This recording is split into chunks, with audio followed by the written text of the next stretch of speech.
आज के लेक्चर का आगाज करते हैं। लेक्चर नंबर है जी हमारा 11। आज के लेक्चर में हम क्या करेंगे, प्रैक्टिस क्वेश्चंस की डिस्कशन होगी। आपको होम असाइनमेंट के तौर पे क्वेश्चन दिए गए थे और फिर इसके बाद आज का कंसेप्ट स्टडी करेंगे, इनकॉर्पोरेशन या रजिस्ट्रेशन ऑफ ए कंपनी। यानी आज का लर्निंग ऑब्जेक्टिव पढ़ने समझने के बाद आप इस काबिल होंगे कि अगर खुद से भी कोई कंपनी रजिस्टर करवाना चाहे तो करवा सकते हैं, ठीक है। लेकिन चूंकि आपने पहले ये काम कभी नहीं किया हुआ, इसलिए बेहतर ये अगर कंपनी रजिस्टर करवाना चाहते भी है ना, तो किसी वकील को 3-4-5 हजार रुपया दे दें, वो आपको ये कंपनी रजिस्टर कर देगा। खुद इस चक्रों में ना पड़े, भाग दौड़ काफी है। लेकिन स्टेप्स आपको सारे पता चल जाएंगे कि कंपनी को रजिस्टर करवाने के लिए स्टेप्स कौन कौन से हैं। लेकिन उसकी तरफ जाने से पहले प्रीवियस लेक्चर में से कोई क्वेश्चन पूछना चाहते हो तो पूछ लीजिए। प्रीवियस हमारा टॉपिक कौन सा था जो हमने कवर किया? Association not for profit. शाबाश, एसोसिएशन नॉट फॉर प्रॉफिट था। एसोसिएशन नॉट फॉर प्रॉफिट में से कोई क्वेश्चन पूछना चाहते हो पूछ लीजिए। अच्छा, हाइब्रिड क्लास में अगर आवाज आ रही है ठीक तो एक दफा मुझे जवाब दे दीजिए। ओके सर, सही आ रही है। हाँ, बेहतरीन, ये मजा आया ना, ठीक है, शाबाश। तो मेरा भाई अब सवाल भी पूछ लीजिए कोई। पहला सवाल आज हाइब्रिड क्लास से हो जाए, हाइब्रिड क्लास से, शाबाश। कोई क्वेश्चन? आवाज बच्चा नहीं पूछ रहा, कोई बच्चा भी नहीं बचा, सारे याद करके हैं। चलिए जी, हमारी क्लास में से कोई क्वेश्चन हो तो पूछ लीजिए। फिजिकल में से कोई क्वेश्चन हो तो पूछ लें जी। हाँ, यहाँ पे लिखा हुआ है कि एसोसिएशन नॉट फॉर प्रॉफिट का लाइसेंस होगा ना, वो एक स्पेसिफाइड पीरियड के लिए होगा। जैसे हो सकता है वो 2 साल के लिए, 1 साल के लिए या 5 साल के लिए हो। ये लाइसेंस फिर रिन्यू करवाना पड़ता है, ठीक है, लाइसेंस रिन्यू करवाना पड़ता है। लेकिन अगर लाइसेंस फर्ज कीजिए कमीशन ने 3 साल के लिए अप्रूव किया और 3 साल से पहले वो कोई रेवोकेशन वाली कंडीशन आ जाती है, क्या कमीशन उस लाइसेंस को जो 3 साल के लिए दिया है उसको 1 साल के बाद रिवोक कर सकता है कि नहीं? बिल्कुल कर सकता है। शाबाश, क्लियर हो गया जी क्वेश्चन, शाबाश। और क्वेश्चन? क्या एक दफा अगर लाइसेंस रिवोक हो जाए तो दोबारा क्या उसको लाइसेंस इशू हो सकता है? इसका जवाब है यस, हो सकता है, लेकिन बहुत मुश्किल है, क्योंकि जब लाइसेंस रिवोक होता है ना तो बाकायदा सारी इन्वेस्टिगेशन के बाद होता है, ठीक है। तो वही लोग जो है ना, जो फॉर एग्जांपल किसी गलत प्रैक्टिस में इन्वॉल्व थे जिनकी वजह से लाइसेंस रिवोक हुआ, अगर वही लोग दोबारा किसी और का लाइसेंस हासिल करना चाहे नए तो शायद कमीशन इसको अलाउ नहीं करेगा। हाँ, उनके अलावा कोई दूसरे पर्सन हुए वो सिमिलर अगर काम करना चाहे फिर अलाउ कर सकता है। जी बिल्कुल, पहले सस्पेंड होगा फिर रिवोक। आपको याद है पहले वो अपॉर्चुनिटी ऑफ हेयरिंग देता है, तो हेयरिंग पे वो सस्पेंड करता है हेयरिंग से पहले। जब हेयरिंग हो जाती है उसके बाद जब या तो वो सस्पेंशन को खत्म कर देगा अगर एसएससीपी को मुतमिन कर दिया गया, और अगर मुतमिन नहीं किया जाता तो एसएससीपी लाइसेंस को रिवोक कर देगा। और कोई क्वेश्चन? जी जी,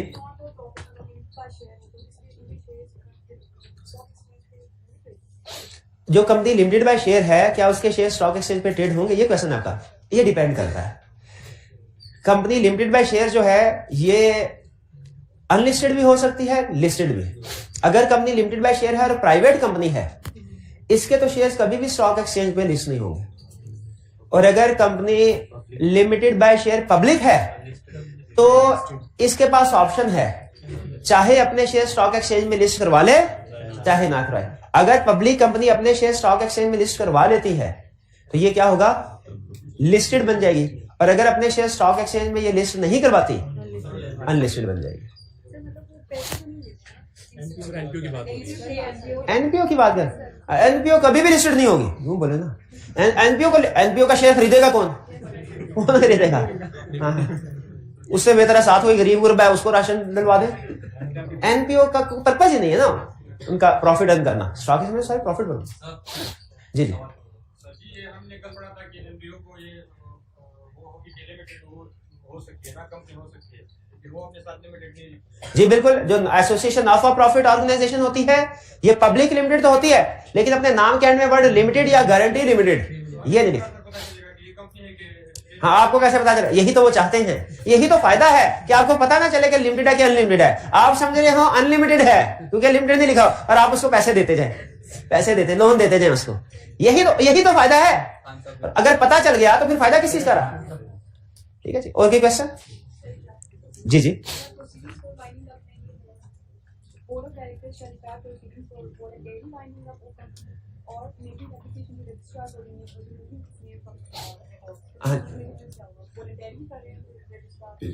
नहीं आगे वो एंड है, एंड यानी बाद देखिए होगा क्या, जब कमीशन ने लाइसेंस रिवोक कर दिया ना, तो आपको पता है उसके बाद कंपनी के जो भी मैनेजमेंट या डायरेक्टर्स के लोग होते हैं, उन्होंने एसेट्स किसी ट्रांसफरी कंपनी को ट्रांसफर करने होते हैं। फिर उसके बाद उन्होंने खुद वॉलंटरी वाइंडिंग अप करनी है। जब ये खुद वॉलंटरी वाइंडिंग अप करते हैं तो रजिस्ट्रार को जाके कहते हैं कि सर जी हमारा नाम रिमूव कर दीजिए, ठीक है। क्योंकि अगर हम लास्ट चैप्टर हमारा वाइंडिंग अप, उसमें आप पढ़ेंगे different modes of winding up. उसमें एक होता है कि किसी कंपनी का डायरेक्टर अपनी मर्जी से भी वाइंडिंग अप कर सकते हैं, और एक वाइंडिंग अप बाय कोर्ट होता है कि कोर्ट खुद से भी अगर चाहे तो वाइंड अप करवा सकते हैं। तो कह रहे हैं वॉलंटरी वाइंडिंग अप इस केस में होगी। हाँ, अगर वॉलंटरी वाइंडिंग अप ये नहीं करते तो फिर कमीशन एडमिनिस्ट्रेटर अपॉइंट करवा देगा, वो कोर्ट के साथ मिलकर वाइंडिंग अप बाय कोर्ट करवा देगा। और भी क्वेश्चन? चलिए अब हम चलते हैं पास्ट पेपर्स के क्वेश्चंस की तरफ और आईकैप के क्वेश्चन की तरफ।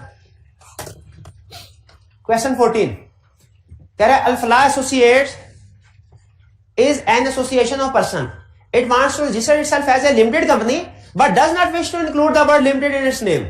पूरे लॉ में एक ही कंसेप्ट है जिसमें वो कहते हैं कि लिमिटेड वर्ड नाम के साथ ऐड नहीं होगा, और वो कंसेप्ट कौन सा है? Association not. आपको इसी लाइन को पढ़ के पता चल जाना चाहिए कि वो एसोसिएशन नॉट फॉर प्रॉफिट की तरफ आपको लेके जा रहा है। फिर कह रहा है in view of the provisions of company act 2017 you are required to explain the conditions that need to be satisfied before the commission may issue it a licence and allow it to dispense with word limited from its name. अच्छा, इसमें एक लफ्ज मुश्किल आ गया, dispense with. मुझे इसका मतलब नहीं आता है ना, बाकियों का तो मुझे मतलब आता है, ठीक। डिस्पेंस विद तो मुझे क्या, गूगल, शाबाश। तो जब कभी कोई ऐसा वर्ड है ना, फौरन गूगल करना, करें गूगल। डिस्पेंस विद का मतलब क्या है, फटाफट जल्दी से गूगल करें। Allow it to dispense with, मेरा है डिस्पेंस विद का मतलब है कि इसे अलग हो जाए, ये नाम इसे अलग हो जाए। लेकिन चेक करें, चेक कि ये इस वजह से आपको एक्सरसाइज करवा रहा हूं क्योंकि रिसेंट पास्ट पेपर्स ये बता रहे हैं कि आईकैप जो प्रोफेशन में वोकैबुलरी यूज होती है उसको पेपर में इंक्लूड कर रहा है, चाहे लॉ में नहीं भी है। कोई वोकैबुलरी का वर्ड अगर लॉ में नहीं भी है लेकिन अगर प्रोफेशन में यूज हो रहा है ना, तो आईकैप उसको पेपर में टेस्ट कर, पहले नहीं करता था, अब रिसेंटली पिछले 2 टाइम से उसने शुरू किया है। तो बात ऐसा होता है क्वेश्चन में एक ऐसा लफ्ज आ जाएगा कि आप उसका, हालांकि क्वेश्चन से कोई रेलेवेंस नहीं होगी, लेकिन अगर वो लफ्ज आ जाए उसका मीनिंग ना तो माइंड उधर ही फोकस ट्रैप हो जाता है माइंड। इसीलिए एग्जाम्ड करना, शाबाश, शफरी कर, बिल्कुल एग्जाम्ड कर दिया कि लिमिटेड का। तो इसमें पूछ क्या रहा है, इसमें सबसे अहम लफ्ज कौन सा है रिक्वायरमेंट में? इन व्यू बताइए सबसे अहम लफ्ज कौन सा है पूरी रिक्वायरमेंट में? You are required to explain the conditions. Condition सबसे अहम लफ्ज है, इसको अंडरलाइन करें, ठीक है। जो कुछ आपने 6 महीनों में पढ़ा उन सबसे ज्यादा अहम है वो 3 सफ़े बताया था ना, और इन 3 सफ़ों में सबसे ज्यादा अहम है वो 2-2 लाइन जो हर क्वेश्चन के एंड पे है, रिक्वायरमेंट। और इन रिक्वायरमेंट के अंदर भी कुछ अल्फाज ऐसे होते हैं जो पावर वर्ड्स होते हैं, शाबाश, पावर, जो आपको ये बताते हैं कि आपने लिखना क्या है। असल स्किल आपका ये सिलेबस याद कर लेना नहीं है, ये तो मैं कुछ भी ना पढ़ाऊं, आप खुद घर बैठ के भी आप कहेंगे सर ने पढ़ाते हैं, चलो हमने पढ़ना, खुद भी पढ़ लेंगे, ऐसे ही खुद भी पढ़ लेंगे। लेकिन ये स्किल्स डेवलप करना असल मकसद होता है कि एग्जाम में जो आपने पढ़ा है वो एग्जाम में काम भी है। तो उसके लिए आपको पावर वर्ड्स आइडेंटिफाई करने के बाद, तो इसमें सबसे अहम लफ्ज कौन सा? कंडीशन। जैसे मैं बता कंडीशन पूछ रहा है, रेवोकेशन की बात तो नहीं कर रहा, लाइसेंस के। तो बताइए क्या क्या कंडीशंस है? Purpose, no dividend, apply in objective, बिल्कुल ठीक, पहुंच गए। 14 में कोई प्रॉब्लम? अच्छा, आपके ख्याल में क्या मार्क्स आपके जो मटेरियल है उसके साथ मैच करते हैं? ये भी आपने हर क्वेश्चन में देखते जाना है, और जहां पे अगर कोई आपको मिस मैच नजर आए ना तो आपने पूछना है सर ये मिस मैच क्यों है, इसका क्या करना है, ठीक है। मिस मैच क्यों है, इसका क्या? एक बड़ी रीजन आपको बता देता हूं मिस मैच की, लॉ रिवाइज होता रहता है। जैसे अगर आप इस क्वेश्चन में नोट करें ना तो उसने रिक्वायरमेंट क्या कही है, कंपनी 2017, और अगर आप नोट करें तो क्वेश्चन कब आया था ये? स्प्रिंग 11 में, तब तो कंपनीज एक्ट 2017 नहीं आया होगा ना, अंडरस्टूड है। तो ये किस वजह से है? क्योंकि पहले कंपनीज ऑर्डिनेंस 1994 होता था, लेकिन जब रिवाइज हुआ तो एज टीचर मुझे पता था कि कंसेप्ट वही है, थोड़ी कंडीशन चेंज हुई है लेकिन मेन कंसेप्ट वही है। वही पास पेपर का क्वेश्चन अगर अब भी रेलिवेंट है लेकिन है कंपनीज ऑर्डिनेंस 98, क्या मुझे टेस्ट कर देना चाहिए कि नहीं? बिल्कुल, प्रैक्टिस में इंक्लूड करना चाहिए, हमने कर दिया। कंपनीज ऑर्डिनेंस 1984 को क्या कर दिया? 2007। तो पुराने कुछ क्वेश्चन ऐसे हैं जो पुराने हैं, यानी कंपनीज ऑर्डिनेंस 1984, तब लॉ की रिक्वायरमेंट थोड़ी ज्यादा हुआ करती थी। लॉ ना वो सिंप्लीफाई कर रहे हैं स्टेप बाय स्टेप, ज्यादा होती है, इसलिए कुछ क्वेश्चन आपको ऐसे नजर आएंगे जिनमें मार्क्स ज्यादा है। जब मार्क्स ज्यादा नजर आए, आपने सबसे पहले देखना किस अटेम्प्ट का क्वेश्चन है। अगर ये 5-6 साल पुराना क्वेश्चन हुआ ना तो आपने समझ जाना है ये पुराना लॉ, पुराना सिलेबस है, इस वजह से फर्क है। और अगर लेटेस्ट क्वेश्चन हुआ फिर आपने जरूर मुझसे पूछना है कि सर इसका क्या करें। चलिए 15 licence of cancer research associates issued under section 42 of the companies act 2007 section 42 मशहूर एसोसिएशन नॉट फॉर, यही भी अगर 42 का तो बड़ी बात थी, लेकिन उसे कैंसर रिसर्च एसोसिएट से भी हमें पता चल रहा है कि कोई रिसर्च वर्क है, कोई प्रमोट कर रहे हैं social objective. Licence was revoked by commission as the phase of was conducted in a manner prejudicial to public interest. Prejudicial नहीं, मुझे नहीं पता इसका, गूगल प्रेजुडिशियल, गूगल शाबाश, गूगल करे प्रेजुडिशियल यानी मेरा ख्याल है शायद नुकसानदेह, हार्मफुल। करना भाई कर, एग्जाम में ऐसा लफ्ज आ गया फिर पछताओगे। हाँ अभी गूगल करते हैं जो अल्फाज है, गूगल आपका गूगल भाई वाह भाई, प्रेजुडिशियल स्पेलिंग सही लिख देना। हार्मफुल टू समवन, शाबाश, हार्मफुल टू समवन। अच्छा ये मुश्किल सा लफ्ज है, जरा इसको देखें बोलता कैसे है, स्पीकर भी इसको बोल के भी बताता है, ये इधर है। हाँ प्रेजुडिशियल, बस ठीक है जी, आगे चलते हैं। अंडर द कंपनीज एक्ट 2007, ये छोटी छोटी ना एक्सरसाइजेज है, आपको शायद लग रहा होगा टाइम वेस्टेज है, लेकिन इनके पीछे कुछ कंसेप्ट है, तो आप सिर्फ वो काम करते जाए जो उस्ताद कहता है। Under the company 17 briefly discuss the effect of revocation of licence and its members and officers. क्या बताना है? रेवोकेशन की कंडीशन बतानी है मेरा ख्याल है। हाँ जी, इसमें सबसे अहम लफ्ज रेवोकेशन नहीं बल्कि इफेक्ट ऑफ रेवोकेशन है। इफेक्ट ऑफ रेवोकेशन है कि रेवोकेशन का इफेक्ट क्या होगा, क्या इफेक्ट होता है, यानी जब लाइसेंस रिवोक हो जाए क्या होगा, डोनेशन नहीं लेनी, स्टॉप कर देना है, रिकवरी करते रहो, ट्रांसफर 90 डेज, 15 डेज, 30 डेज, ठीक है सर। इफेक्ट ऑन ऑफिसर्स क्या है?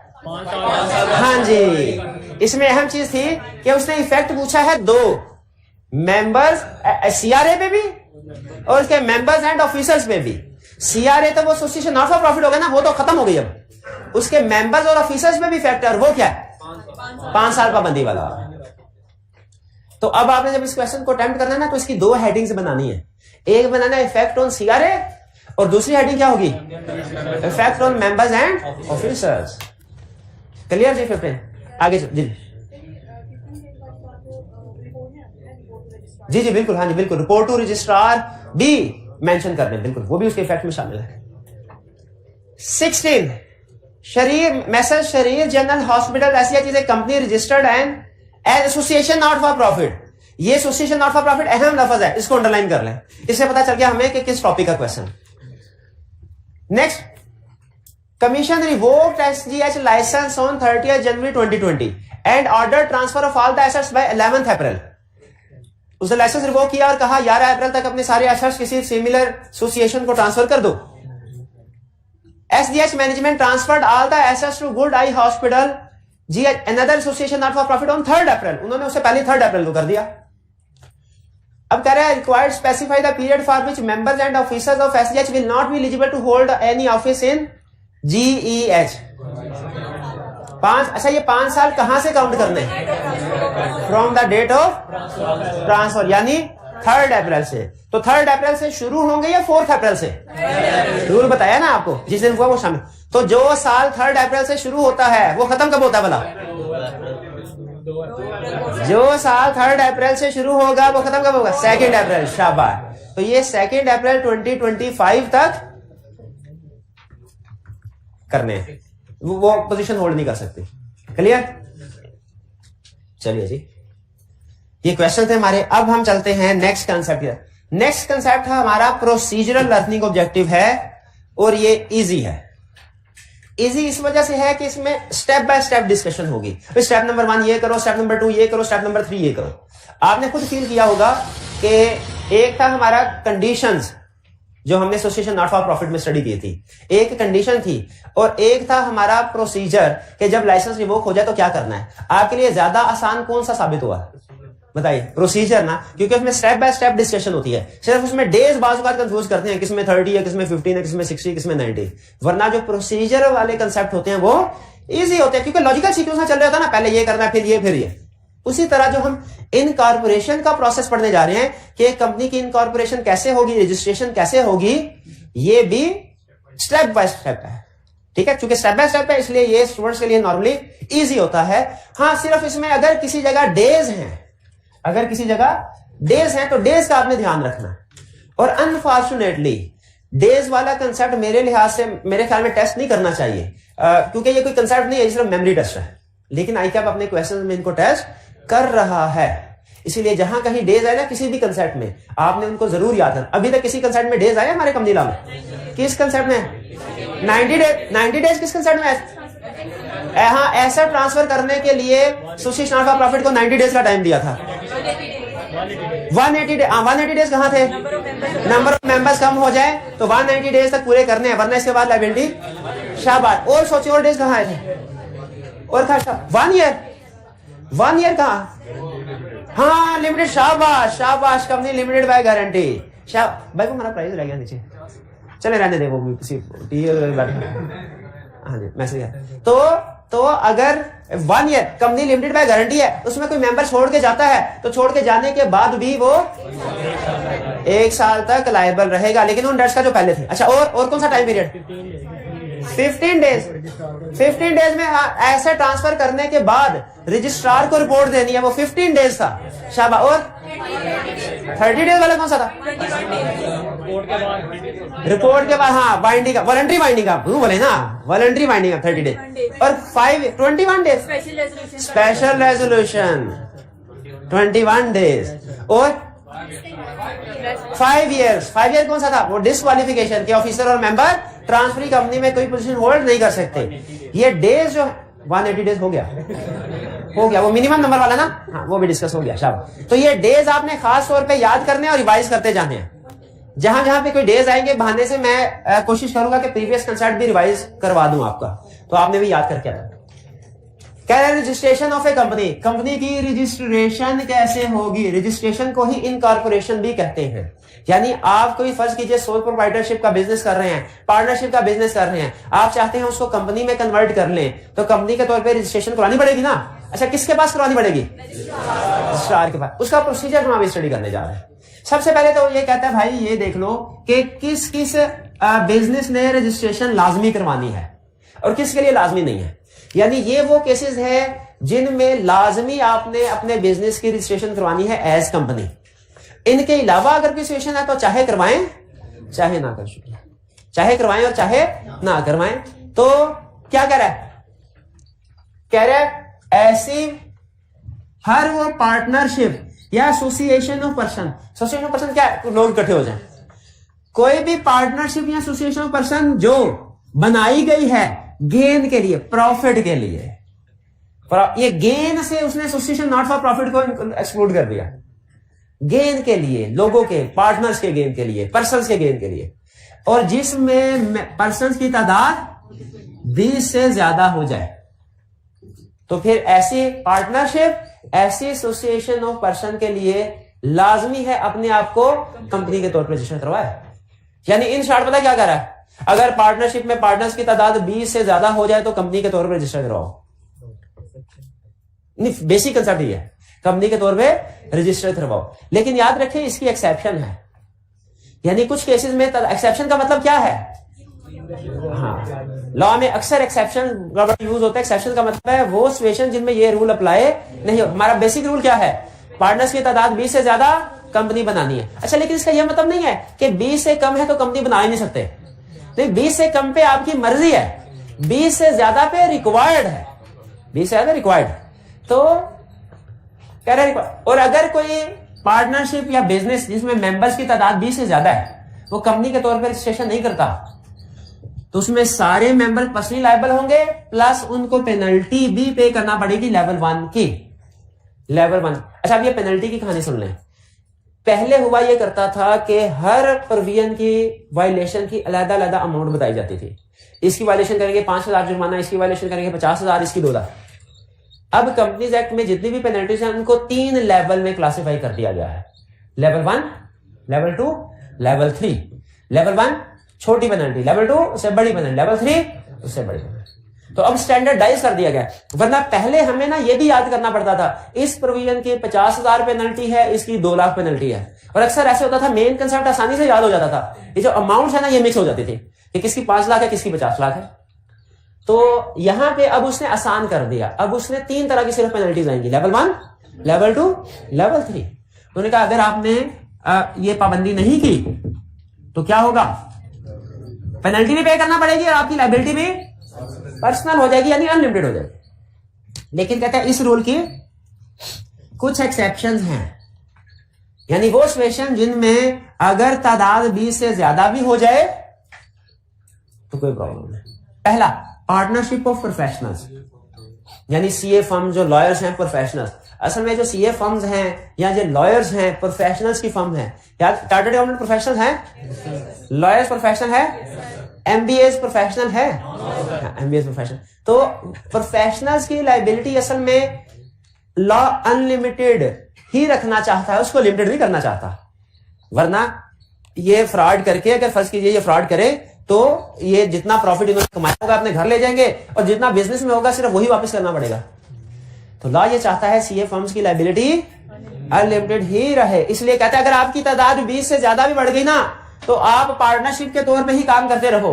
क्यों? ताकि आपकी लायबिलिटी अनलिमिटेड रहे। पार्टनरशिप ऑफ गया। फिर एसोसिएशन ऑफ पर्सन या body corporate registered under any other law. हो सकता है ना कि कुछ ऑर्गेनाइजेशन ऐसी हो जो बॉडी कॉर्पोरेट तो है, पड़ा था बॉडी, लेकिन वो पाकिस्तान में किसी दूसरे लॉ में रजिस्टर्ड है। खुद सोचिए अगर वो दूसरे लॉ में रजिस्टर्ड है, उनके ऊपर कंपनी लॉ अप्लाई होगा कि अपना रेलिवेंट लॉ? अपना रेलिवेंट लॉ। तो ये रिक्वायरमेंट चूंकि कंपनी लॉ की है, इसलिए ये requirement in association of person या बॉडी कॉर्पोरेट में भी नहीं होगी, बॉडी जो किसी और लॉ में। क्यों? इसकी रीजन क्या है? क्योंकि इनके ऊपर अपना वो वाला लॉ एप्लीकेबल होगा जिसमें वो रजिस्टर्ड होगा। तीसरा, जॉइंट फैमिली। अच्छा, ये जो जॉइंट फैमिली और पार्टनरशिप में जॉइंट फैमिली दोनों कंसेप्ट जो हैं ये हिंदू कल्चर में ज्यादा चलते हैं। ठीक है, हाँ, हिंदू अनडिवाइडेड फैमिली, ये पढ़ा हुआ कंसेप्ट। तो उनमें एक कल्चर है कि वो मिल के काम करते हैं। जैसे आपने देखा होगा बाजू का वो इंडियन जो ड्रामे वगैरह होते हैं स्टार प्लस के, वो उनमें कोई बड़े सारी फैमिली होती है, उनके आगे बच्चे, उसके आगे बच्चे, वो एक ही टेबल पे खाना खा रहे होते हैं। और मैं कह रहा था बिजनेस में, पापा बिजनेस में छोटा सा नुकसान हो गया 250 करोड़ का। पापा कहता है कोई बात नहीं, मेरे कमरे से 500 करोड़ उठा लो। तो वो मिलकर, ये है जॉइंट फैमिली। तो इसमें होता क्या है कि जैसे बाप बिजनेस कर रहा है, अब उसके आगे बच्चे हैं, वो भी साथ में बिजनेस कर रहे हैं, अब उनके आगे और बच्चे, तो मिल मिला के तादाद हो सकता है 20 से ज्यादा हो जाए। लेकिन ये चूंकि जॉइंट फैमिली के तौर पे बिजनेस कर रहे हैं, तो इनके लिए कंपनी फार्म में रजिस्ट्रेशन करवाना जरूरी नहीं है। और इसी तरह अगर एक जॉइंट फैमिली दूसरी जॉइंट फैमिली के साथ पार्टनरशिप कर ले, हैं? सुभाष ग्रुप, सुभाष फैमिली और आनंद फैमिली, ये दोनों मिलके पार्टनरशिप कर ले जॉइंट फैमिली, तो पार्टनरशिप पे भी ये रूल अप्लाई नहीं होगा। यानी जॉइंट फैमिली पे भी और जॉइंट फैमिली की पार्टनरशिप पे भी ये रूल, उन्हें कंपनी में कन्वर्ट करने की जरूरत नहीं है, वो एग्जिस्टिंग सेटअप के मुताबिक ही काम कर सकते हैं। लेकिन यहां पे उसने एक कंडीशन लगा दी है कि इसमें जो मेंबर्स की तादाद होगी ना वो 20 से ज्यादा की नहीं होगी। इसमें मेंबर्स की तादाद, ये थोड़ी सी ऑकवर्ड कंडीशन लगती है, क्योंकि अगर उसने 20 की तादाद लिमिट कर दी तो फिर ये एक्सेप्शन तो ना रही, ये तो फिर ऊपर प्रोविजन अप्लाई होगी। लेकिन बहरहाल आईकैप ने जैसे लिखा है हमने भी उसको वैसे ही लिखना है। तो अभी तक हमने क्या डिस्कस किया? सबसे पहले हम सीखने जा रहे हैं कि कंपनी को रजिस्टर करवाने का प्रोसेस क्या है। प्रोसेस से पहले हमारे लिए यह समझना जरूरी है कि किस तरह की ऑर्गेनाइजेशन को रजिस्ट्रेशन करवाना लाजमी है। तो हमने पढ़ा ये जरूरी है हर उस पार्टनरशिप या एसोसिएशन ऑफ पर्सन को जो के गेन पर्पस के लिए बनी है और जिसके मेंबर्स की तादाद 20 से ज्यादा हो। लेकिन इसकी कुछ एक्सेप्शन, और एक्सेप्शन आई की एक चीज याद रखिए, बल्कि लिख ले सी लॉ के क्वेश्चन में लॉ के मेन कंसेप्ट से ज्यादा एक्सेप्शंस अहम होती हैं। मेन कंसेप्ट से ज्यादा एक्सेप्शंस अहम होती है। तो आइंदा शायद कोई एक्सेप्शन आए तो मुझे ये पॉइंट याद आए या ना आए, लेकिन आपने ये पूरे कंपनी लॉ पे अप्लाई करना है। कंसेप्ट कौन सा कंसेप्ट? कि किसी भी कंसेप्ट में एक्सेप्शंस जो हैं वो ज्यादा अहम है मेन कंसेप्ट से। लॉ में एग्जामिनर एक्सेप्शन के ऊपर ज्यादा फोकस कर रहा होगा। जी, इसके बाद आगे चलते हैं। सर, जो जॉइंट होल्डर्स हैं वो जॉइंट फैमिली नहीं, जॉइंट होल्डर जॉइंट फैमिली नहीं है। जॉइंट होल्डर तो उनको सिंगल ट्रीट करते हैं, वो जॉइंट फैमिली नहीं है। जी, ये क्लियर हो गया? चलिए इसको टिक कर रहा हूं, कोई क्वेश्चन ना पूछना वरना फिर आगे चलते हैं। जी,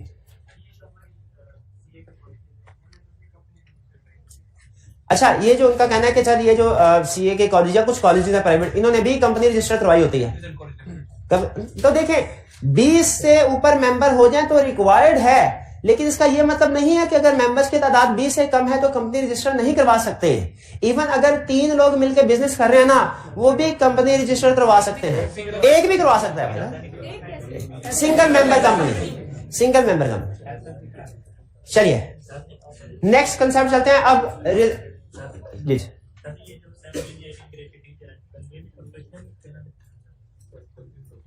नहीं, लॉ कहता है प्रोफेशनल्स हैं टीचर्स, सॉरी टीचर क्या नहीं, लॉयर्स, अकाउंटेंट्स, ये एग्जाम्पल, और एमबीए लॉयर्स नहीं है। टीचर प्रोफेशनल कैटेगरी में बाय लॉ एग्जाम्पल उसने नहीं दी हुई, इसलिए मेरा ओपिनियन यही है कि वो प्रोफेशनल की कैटेगरी में नहीं आते। अगर वो 20 से ज्यादा हो जाए तो कंपनी रजिस्टर करवानी पड़ेगी। Next, reservation of name. अब हम स्टार्ट करने जा रहे हैं कि कंपनी को किस तरीके से इनकॉर्पोरेट करना है। पहला इसका स्टेप होता है रिजर्वेशन ऑफ नेम, ठीक है, नाम। तो सबसे पहले तो जैसे तो नाम रिजर्व करवा। अब चूंकि आपको पता था नेचुरल पर्सन और आर्टिफिशियल पर्सन के नाम में फर्क बताया था आपको। एक फर्क तो ये था आर्टिफिशियल पर्सन के नाम के बड़ा लिमिटेड लगता है। एक और फर्क भी था कि सेम नहीं हो सकता। नेचुरल पर्सन का नाम सेम हो सकता है, आर्टिफिशियल पर्सन का नाम सेम।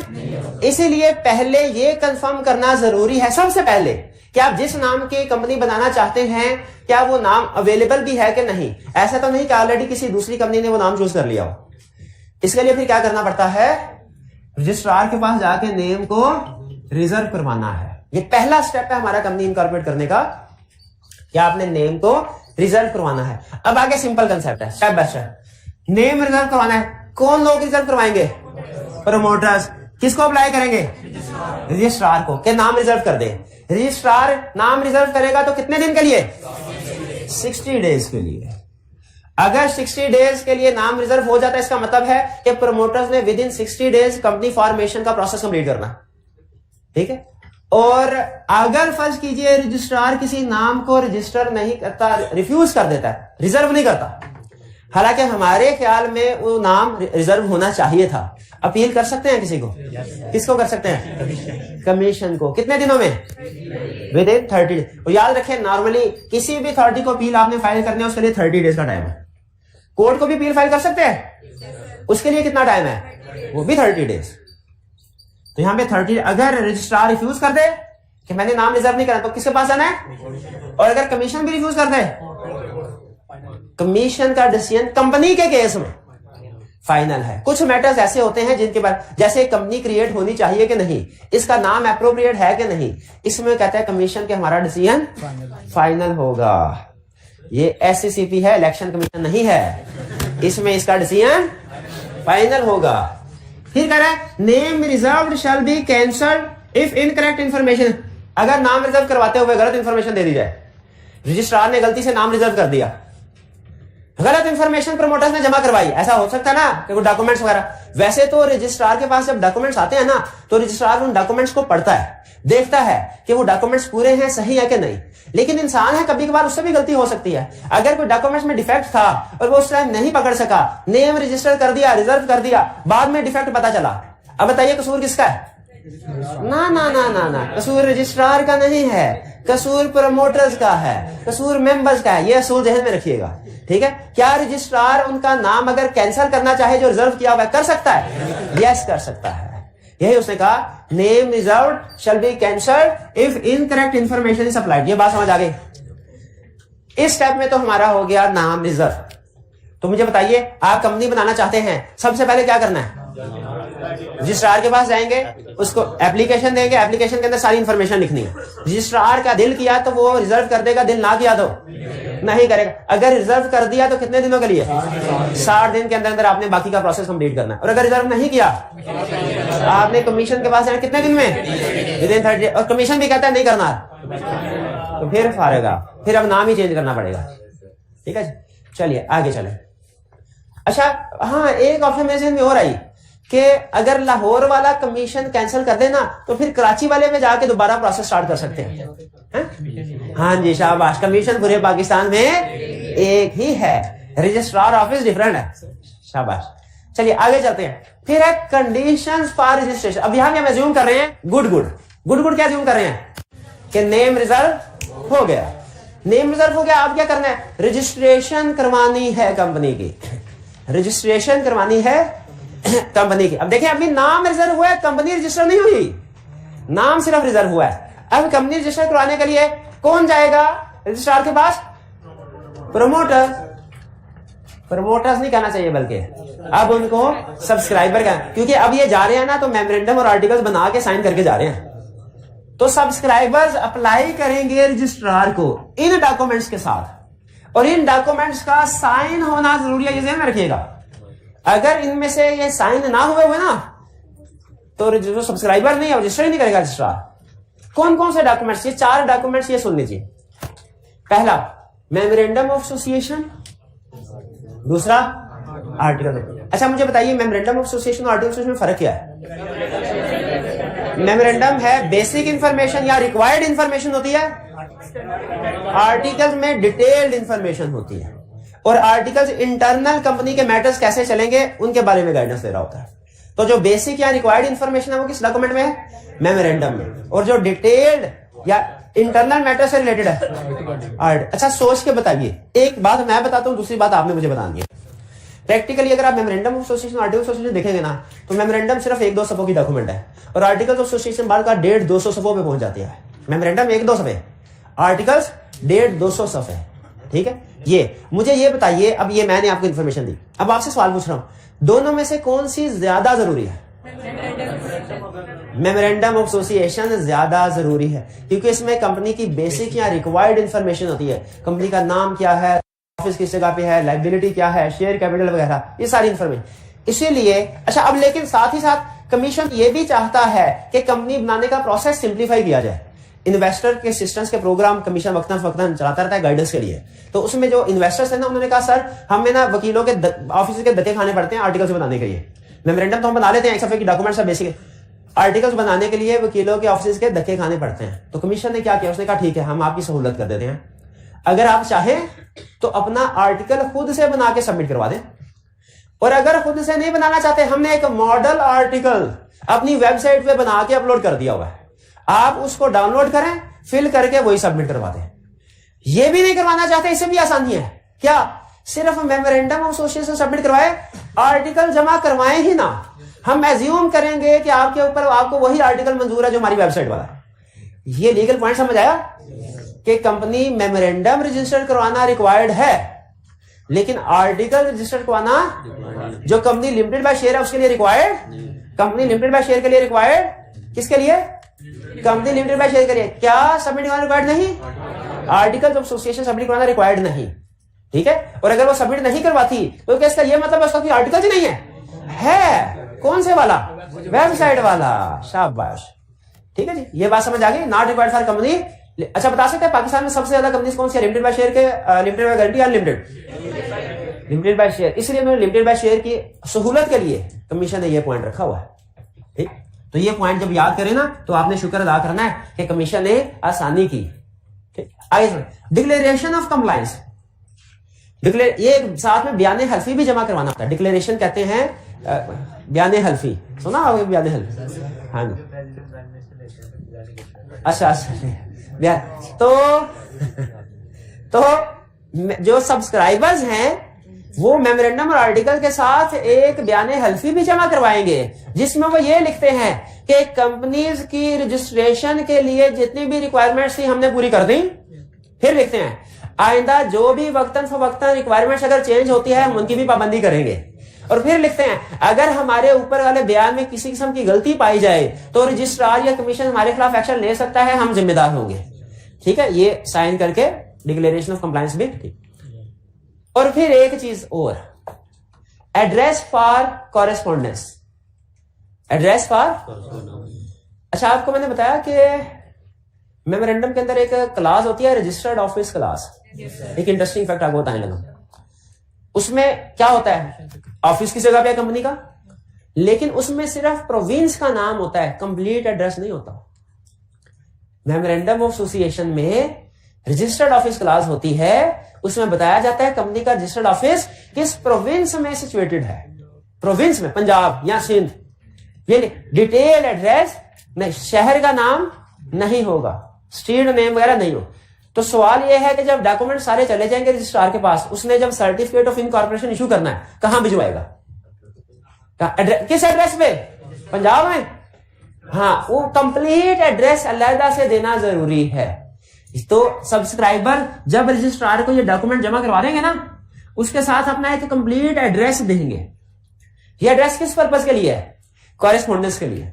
कहेंगे सर ये हम मेमोरेंडम आर्टिकल डिक्लेरेशन कंप्लायंस जमा करवा के जा रहे हैं, तो उम्मीद है आप 10-12 दिन के अंदर अंदर हमें सर्टिफिकेट ऑफ इनकॉर्पोरेशन इशू कर देंगे, बराए मेहरबानी इस एड्रेस पे इशू कीजिएगा। ये एड्रेस देके सब्सक्राइबर चले गए, ये कंप्लीट एड्रेस है। बस स्टूडेंट पूछते हैं सर एड्रेस मेमोरेंडम में भी तो लिखा होता है, तो अलग से देने की क्या जरूरत है? तो मेमोरेंडम वाला एड्रेस कंप्लीट नहीं होता। चलिए ये चले गए। अच्छा, अब ये एक्सपेक्ट कर रहे थे 12 दिन के बाद सर्टिफिकेट ऑफ इनकॉर्पोरेशन आएगा। सब्सक्राइबर्स को 5 दिन के बाद ही लेटर आ गया। उन्होंने खुशी खुशी लेटर को खोला और धाड़े मार मार के रोने लगे। क्यों? क्योंकि रजिस्ट्रार ने कहा हम रिफ्यूज करते हैं, आपकी कंपनी रजिस्टर्ड नहीं हो सकती। क्यों नहीं हो सकती? क्योंकि आपके डॉक्यूमेंट्स डिफेक्टिव हैं। आपने मेमोरेंडम में तो साइन करवा दिए, आर्टिकल पे साइन करवाए ही नहीं। ठीक है, या डिक्लेरेशन ऑफ कंप्लायंस थी, वो आपने जो 100 रुपए वाला स्टैम्प पेपर लगाना था, स्टैम्प पेपर 100 की बजाय 50 वाला लगा दिया। तो इस काम के लिए 50 नहीं 100 वाला चलता है। उन्होंने कहा जी आपकी रजिस्ट्रेशन कैंसल। अब बताइए ये सब्सक्राइबर्स क्या करें?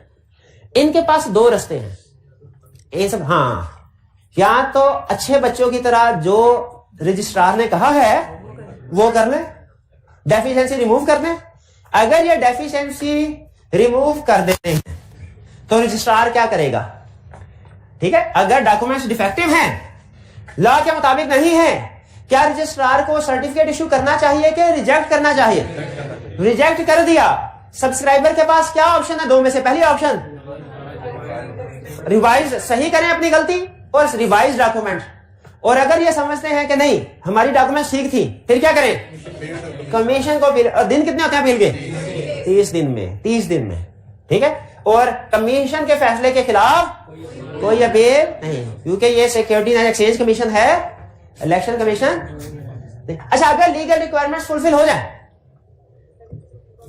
तो फिर अब की बार जो लेटर आएगा 12 दिन के बाद, वो देखेंगे, खुश हो जाएंगे, मुबारकबाद, मुबारक हो, कंपनी बन गई है। कंपनी बन नहीं रही, कंपनी बन चुकी है। सर्टिफिकेट ऑफ इनकॉर्पोरेशन होगा, जैसे बर्थ सर्टिफिकेट होता है। बर्थ सर्टिफिकेट देखा आपने कभी?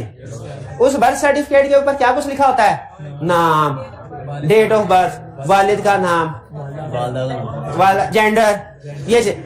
उसी तरह यहां पे भी सर्टिफिकेट ऑफ इनकॉर्पोरेशन में सिमिलर इंफॉर्मेशन होगी।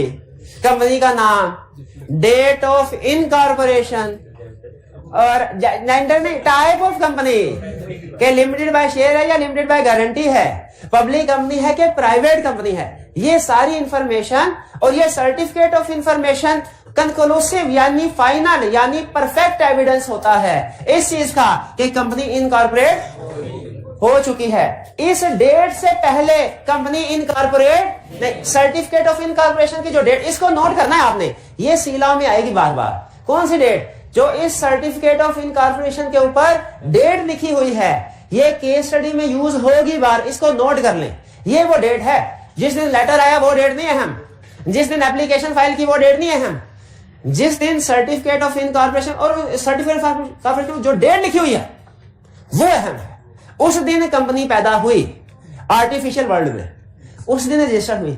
इससे पहले कंपनी का वजूद इस दुनिया में, ये लीगल पॉइंट याद रखिएगा, certificate of incorporation, date of incorporation से पहले कंपनी का दुनिया में वजूद नहीं था। ठीक है जी?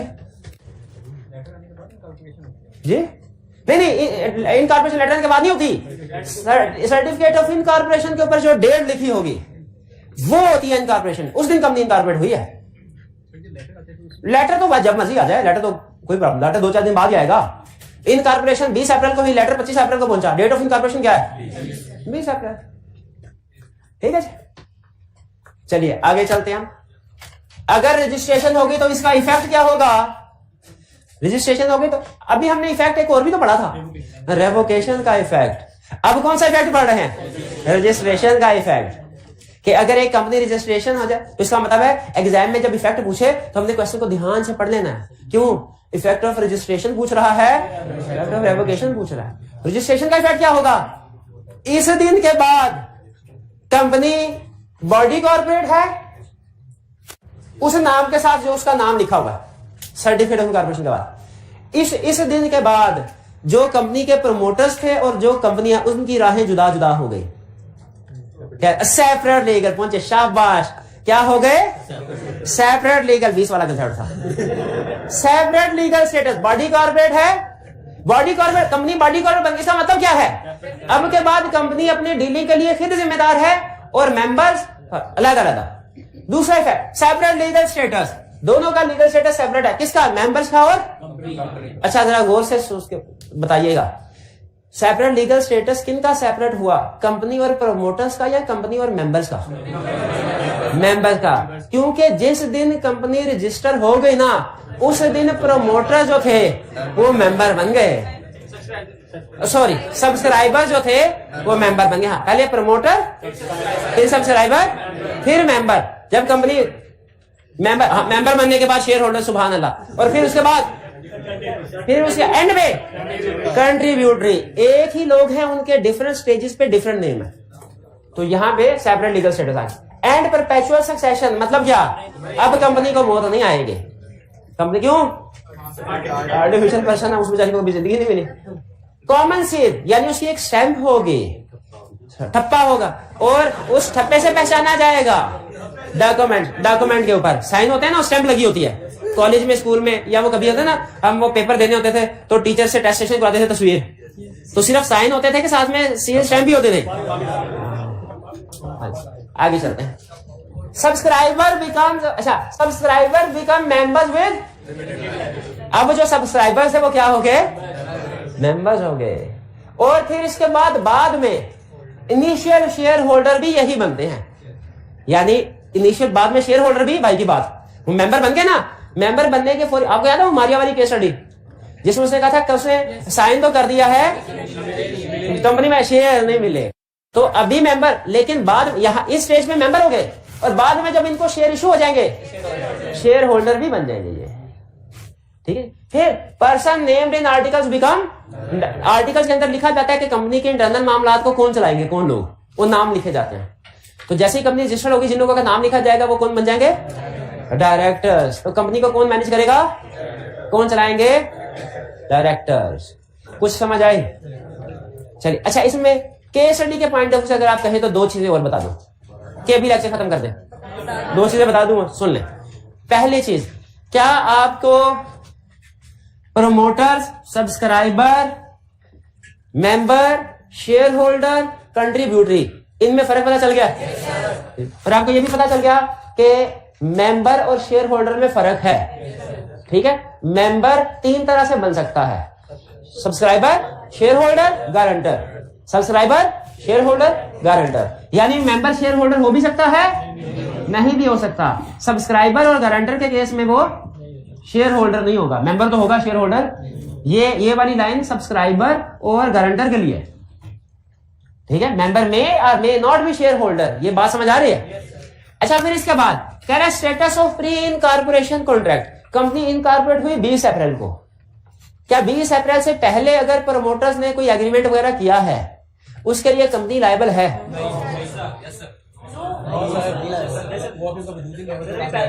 मुझे लगता है जो सेकंड वर्ल्ड वॉर थी ना, वो उसके जिम्मेदार आप थे, है ना, जितना खिलाफ करते हैं ना, थे ना?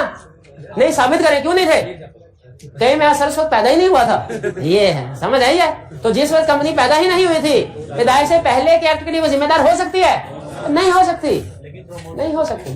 प्रमोटर्स पर्सनली होंगे, यही कंसेप्ट समझा रहा है। कह रहे कंपनी अगर 20 अप्रैल को इनकॉर्पोरेट हुई ना, तो 20 अप्रैल से पहले जो भी लेना देना एग्रीमेंट वगैरह हुए होंगे, उनके लिए प्रमोटर खुद लायबल है, कंपनी लायबल नहीं। क्यों? कंपनी के, तो जब कोई बंदा एग्जिस्ट ही नहीं कर रहा था जिस टाइम पीरियड में, उस टाइम पीरियड में वो कोई एग्रीमेंट कर सकता है?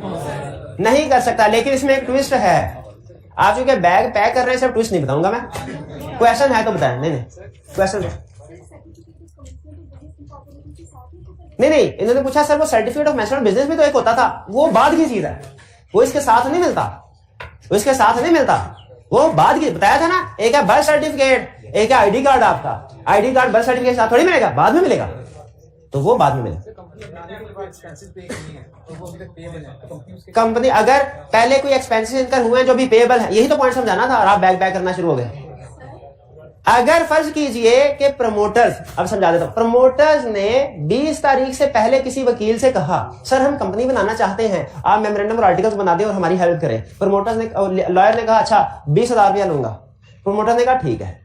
अब लॉयर ने सारी डॉक्यूमेंट्स वाला प्रोसेस करवाई, कंपनी रजिस्टर करवा दी। कंपनी रजिस्टर हुई 20 को, ये लोग गए थे 10 अप्रैल को। अब बताइए क्या कंपनी इस 20,000 को पे करने की पाबंद है?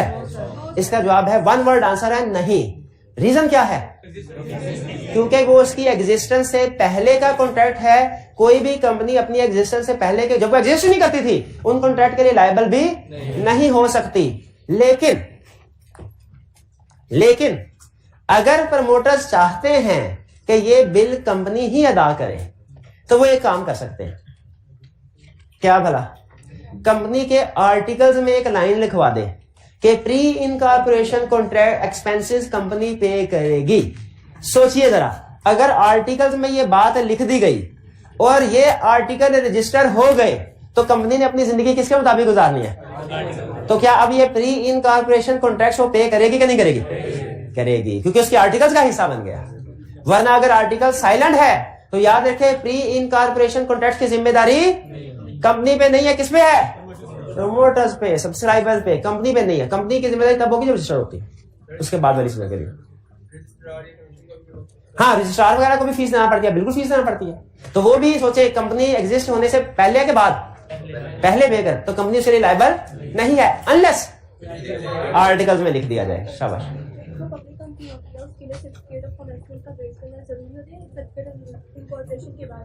अच्छा, इनका क्वेश्चन ये है, क्या certificate of commencement of business her company के लिए हासिल करना जरूरी है या कुछ कंपनीज के लिए जरूरी है, कुछ के लिए नहीं? तो इसका जवाब है कुछ के लिए जरूरी है, कुछ के लिए नहीं। अच्छा, अब फर्दर डिस्कशन कि किन कंपनीज के लिए जरूरी है, क्यों जरूरी है, अगर वो सर्टिफिकेट ऑफ कमेंसमेंट बिजनेस हासिल नहीं करती तो क्या होगा, ये सारी डिस्कशन हमने आगे पढ़नी है। पब्लिक कंपनी ने पढ़ा हुआ कहीं? पब्लिक, मैंने सर्टिफिकेट ऑफ कमेंसमेंट बिजनेस है ना, अभी ये बाद में पढ़ेंगे। बात आपकी ठीक है, लेकिन अभी चूंकि मैंने समझाई नहीं क्लास में, तो इसलिए मैं उसको डिस्कस नहीं कर। बताइए क्या रजिस्ट्रेशन का प्रोसेस क्लियर हो गया? क्विक रिवीजन करना 1 मिनट में, ना 1 मिनट नहीं, जिसने जाना चाहे, मुझे कोई प्रॉब्लम नहीं है, जिसे जाना चाहेगा। सबसे पहले रजिस्ट्रेशन में सबसे पहले क्या सीखा? किन लोगों के लिए रजिस्ट्रेशन करना रिक्वायर्ड है? पार्टनरशिप गेन के लिए बनी हो और तादाद 20 से ज्यादा हो। अच्छा, एक्सेप्शंस क्या है, किन के लिए जरूरी नहीं है?